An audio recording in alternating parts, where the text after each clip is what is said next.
संदेह रहना चाहिए।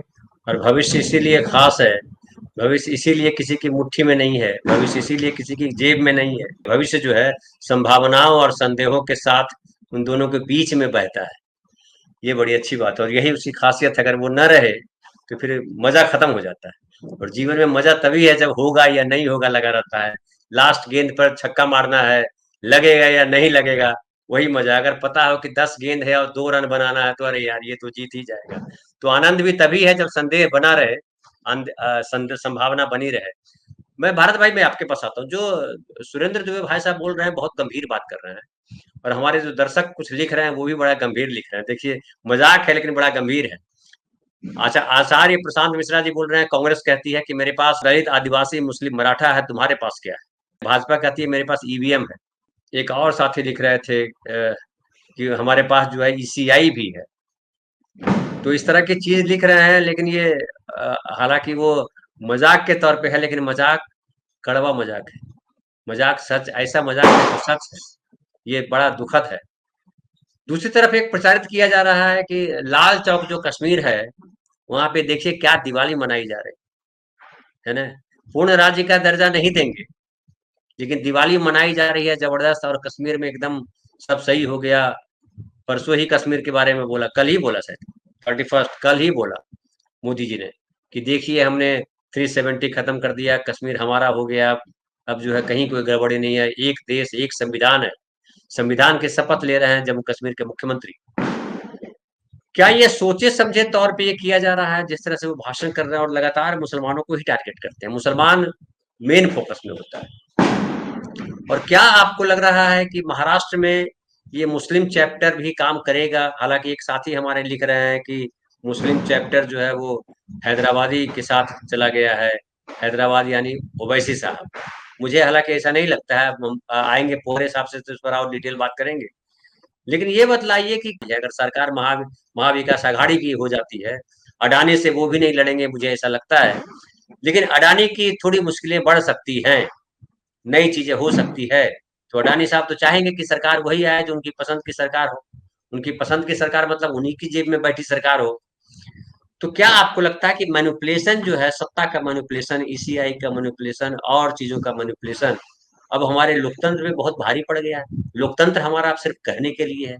आरएसएस और बीजेपी का जो ये गठजोड़ है और उसमें कारपोरेट कंपनियां जिस तरह से जुड़ी हैं, क्या लोकतंत्र का सफाया करके ही रहेंगे सब, या लोकतंत्र के बचने की कोई उम्मीद दिखाई पड़ती है?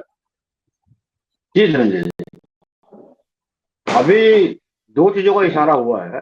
एक दुबे जी ने किया है और एक सैनी साहब सैनी साहब ने इशारा किया था कि जब कांग्रेस से अलग हुए शरद पवार, तो विदेशी सोनिया गांधी की विदेशी मूल का मुद्दा उठाया था। और दुबे जी ने जिस तरफ इशारा किया, अभी जब हिंडनबर्ग की रिपोर्ट आई थी और अडानी महोदय चारों तरफ घिरे हुए थे, उनको बचने का कोई रास्ता नहीं मिल रहा था, तो बचाव का रास्ता भी शरद पवार ने दिया, ये कहकर कि ये इन रिपोर्ट से कोई मायने नहीं है। कुछ और तरह का दिया था, लेकिन उसका मैसेज था कि अडानी के ऊपर कोई मामला नहीं चलेगा। वो पूरी तरह बचाव किया। तो जहां तक अब शुरुआत करता हूँ शरद पवार की बात से, कि शरद पवार, तुम ही हो सखा बंधु, तुम ही हो पिता समेत, सब कुछ तुम ही हो। शरद पवार एक ऐसी हस्ती है अपने आप में, जो ये मान के चलिए कि वो अपने कार्यकर्ताओं को तो खुश रखते ही हैं, उनको बहुत कुछ देते हैं। मुझे याद है जब वो सोनिया गांधी वाले विदेशी मूल के मुद्दे पर अलग हुए थे, तो कांग्रेस का पूरा संगठन उनके साथ चला गया। मैंने एक आदमी से पूछा था, तो वरिष्ठ थे पत्रकार साथी, ऐसा क्यों? कांग्रेस में कोई बचा ही नहीं। बोले वो शरद पवार ने हर कार्यकर्ता को ऐसा रोजगार दिया है, कुछ ना कुछ जो मांगे कार्यकर्ता को देते हैं।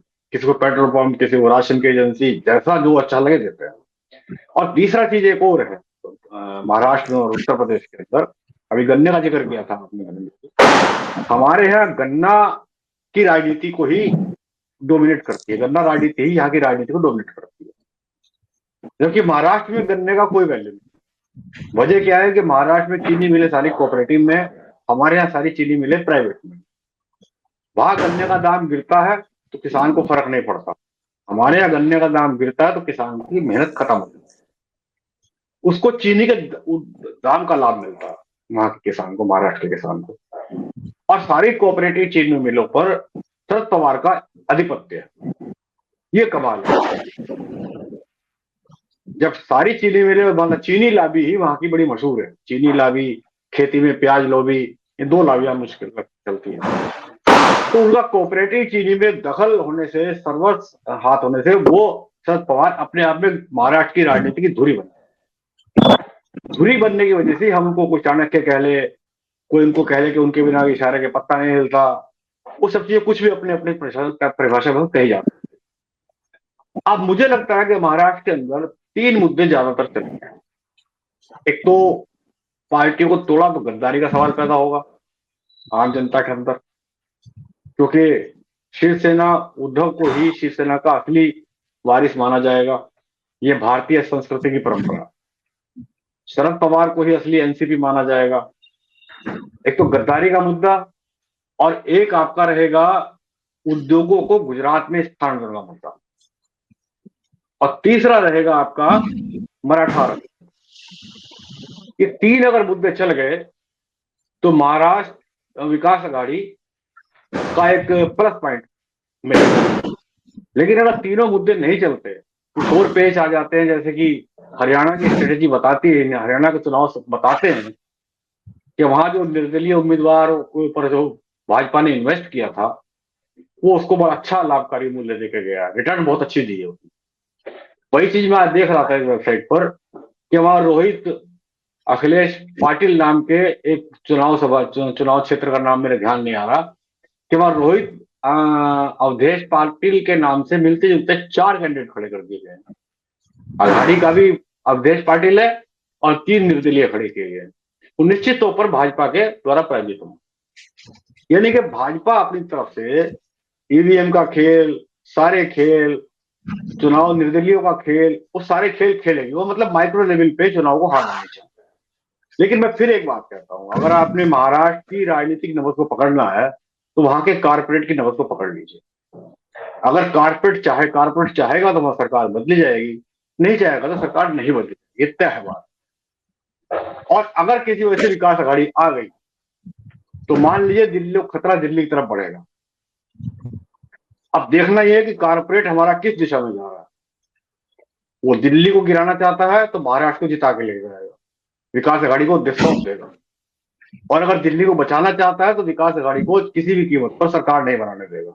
ये मेरा अपना आकलन। तो क्योंकि दिल्ली का खतरा, अभी चीन की बात हुई कि चीन के अंदर भी इस तरह के समझौते किए गए कि सर्कस सेनाएं वापस हो गई। तो मैंने एक बात बहुत पहले, आज से 30 साल पहले कही थी, जब यहाँ के व्यापारियों ने वहां जाकर उद्योग लगाने शुरू किए और वहां से माल लाना शुरू किया, तो मैंने कहा जब ये व्यापारियों का आदान प्रदान होगा तो यहाँ की राजनीति भी प्रभावित होगी।